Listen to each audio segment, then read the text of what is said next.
hard to tell what delay is about at this particular point. It could very well be a logistical problem having to do with this complicated transfer of the hostages from some jungle hideout where the FARC has them to the helicopters that are waiting to take out. So I don't think we should make too much out of the delay at this particular point.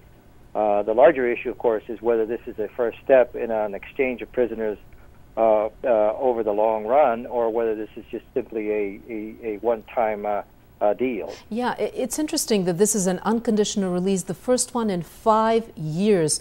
Why do you think the FARC rebels are doing this? Well, I think that they have been isolated somewhat from the international community for some time. There was a lot of expectation in the previous government, the Pastrana government, that the FARC could arrive at some kind of an agreement with the Colombian government. That, of course, fell through, partly because of the hardline position taken by the FARC itself. It's an organization that has done these kidnappings over a period of time, and there's generally a general condemnation of this use of kidnapping as a tactic on the part of these guerrillas. But I think at this particular point, they're probably thinking that they need to engage the government again and try to see whether they can get into some talks. And the government of Colombia is a very hard-line government, as we know. So perhaps this is an indication of their interest in perhaps negotiating. It's interesting they might be running out of money because all these kidnappings are for ransom. They're also getting protection money from drug traffickers. Yes, and not only that, but there are several fronts of the FARC that actually do cultivate drugs and commercialize the drugs themselves.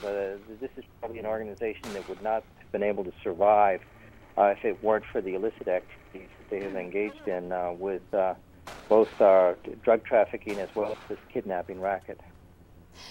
It's interesting. Chavez's involvement in this is very interesting. Do you think that he could make a difference? You mentioned that past efforts by a past president who gave them a huge area in central Colombia, demilitarized it. They only used it to rearm and strengthen. Do you think that this time there's something there, that there could be some resolution?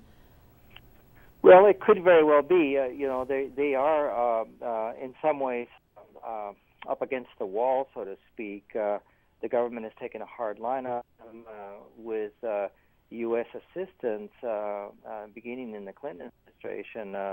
The armed forces of Colombia have gotten stronger, and the FARC in some ways has been cornered much more than in the past.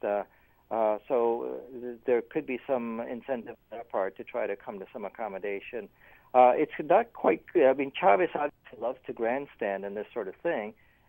He's had a relationship with the FARC over the years that's been very controversial, and he would like to see this happen because he thinks that he can get a substantial amount of credit for trying to resolve a problem that's a very vexing problem for Colombia.